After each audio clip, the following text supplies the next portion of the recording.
Bonjour, je m'appelle Marc Charrière, je suis le directeur des affaires publiques France d'Alcatel-Lucent. Voilà, je m'occupe donc des affaires institutionnelles, parce qu'on appelle aussi souvent ça des affaires institutionnelles, pour le groupe, pour toutes les divisions et les filiales qui sont présentes en France, c'est-à-dire une bonne dizaine. Donc je trouvais intéressant de participer à cet événement, d'abord parce qu'on prend le numérique par les usages en premier lieu, bien que nous soyons responsables et particulièrement concernés par tout ce qui est infrastructure. C'est souvent le mauvais angle de commencer par les infrastructures et la technologie. Il faut commencer par les usages, les besoins, et c'est ce à quoi on assiste partout dans le monde. Ça, c'est le premier point. Le deuxième point, c'est que l'éducation, c'est non seulement on a le numérique qui est transverse à peu près tous les secteurs économiques des différentes économies mondiales, que ce soit des pays en voie de développement ou des pays développés, mais en plus, l'éducation vient elle-même en transverse de tous les objectifs qu'on a à réaliser en matière du numérique. Parce que c'est l'éducation qui est la pierre angulaire de tous les autres domaines, que ce soit la e-santé, que ce soit la gestion de l'énergie, tout ce que vous voulez, ça passe d'abord dans les pays, et en particulier dans les pays en voie de développement dans lesquels nous sommes très présents, ça passe par l'éducation. Donc on a des pays comme la Somalie, dans lequel on a un taux de pénétration du mobile qui est énorme, tout le monde a un téléphone portable dans sa poche, même si ce n'est pas un smartphone, et dans lequel on a 60% de taux de chômage, et un chômage des jeunes énorme, plus une population adulte qui souvent ne sait ni lire ni écrire. Or, on voit que le simple SMS permet de réapprendre et de redonner de la valeur à l'écrit, à la lecture, etc. Donc on assiste dans tous les pays où on est présent à des programmes gouvernementaux dans lesquels on mélange à la fois de l'initiative publique, de l'initiative privée, des programmes gouvernementaux, que ce soit au Kenya, que ce soit au Mexique, en Somalie, je l'ai cité tout à l'heure, en Thaïlande. On a énormément de programmes gouvernementaux derrière lesquels nous sommes en tant que plombiers, puisque Alcatel-Lucent, c'est les tuyaux, on dit tout le temps les tuyaux, donc nous sommes le plombier. Et c'est notre participation principale sur ces projets, qui sont des projets qui ensuite viennent enrichir le développement économique des pays, puisque le numérique, c'est bien connu maintenant et c'est bien admis, participe énormément à la croissance d'un pays, qui viennent ensuite permettre la mise en place de services comme la e-santé, comme l'amélioration des services à la personne, etc. Pour la France, on a toute la problématique dont on a parlé à la table ronde, c'est-à-dire l'adaptation plutôt de notre système scolaire à l'évolution culturelle et sociétale de nos jeunes.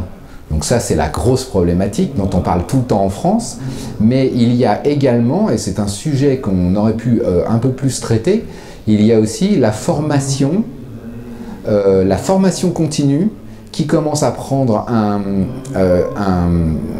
une tournure extrêmement importante. Ça devient extrêmement stratégique de savoir gérer la formation continue des adultes, parce qu'un adulte, dans sa carrière, la carrière est de plus en plus longue, les évolutions technologiques et toutes les évolutions sociétales, justement numériques, sont telles que l'adulte a de plus en plus besoin de se former, et c'est le numérique avec l'adulte au centre de la formation et non pas un enseignant au centre de la formation qui va pouvoir comme ça se former tout au long de sa vie. C'est un enjeu très important dans les pays développés comme la France. On n'est que fournisseur d'équipements de réseau avec l'architecture des réseaux. On est architecte réseau et on fournit les équipements. Équipements et prestations, contrairement à un Cisco qui fournit que des équipements. Voilà. C'est la différence. Alors, je prends un exemple. Par exemple, au Kenya, j'ai dit qu'il y avait des initiatives qui venaient à la fois du gouvernement et des secteurs privés pour développer l'éducation. Ça donne quoi? Ça donne, comme on est dans le domaine du mobile au Kenya, donc contrairement à d'autres pays comme la France, qui attribuent des fréquences, tout commence par les disponibilités des fréquences dans le mobile, donc qui attribuent des fréquences aux plus offrants, à plusieurs opérateurs. Des pays comme le Kenya ont décidé au contraire de garder le trésor, les fréquences en or pour eux, si on peut dire, et en faire comment dire, de lancer des appels d'offres pour avoir un opérateur d'État au niveau juste du transport. Ensuite viendront les opérateurs de services comme les Orange et SFR en France, mais ils gardent les fréquences pour mutualiser ces fréquences de façon à pouvoir offrir des services de type sociétaux très importants pour ce pays. Or, ces services en plus seront directement très haut débit en 4G directement au Kenya. Donc ça, c'est très important pour eux parce que c'est un domaine stratégique pour le développement, en particulier de l'éducation et le développement économique du Kenya. Partant de ça, il y a des projets qui se montent avec la constitution nécessaire de tout le réseau derrière des initiatives de type partenariat public-privé ou autre. Donc nous, en tant que sous-traitants de tout le système, on se retrouve à être candidat avec d'autres concurrents à l'élaboration d'énormes réseaux comme ça.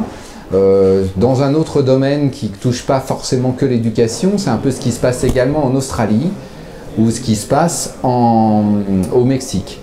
Donc ça, ce sont vraiment des réseaux clés parce qu'ils vont être très importants et le fournisseur de ce réseau-là, en termes d'équipement, sera le seul en plus. Le satellite, il rend des services. Simplement, le problème du satellite, c'est plutôt que si on a toute la population d'un pays qui se connecte au satellite, là, ses performances tombent. Ensuite, ce qu'il faudrait dire au niveau du 4G et du 5G, c'est que là, nous ne parlons que de la partie terminale. Donc, de toute façon, tout ce dont on parle au niveau du déploiement de la fibre dans un pays, à part les 700 derniers mètres ou le dernier kilomètre, qui va être fait soit en VDSL, soit en 4G, tout ce que vous voulez.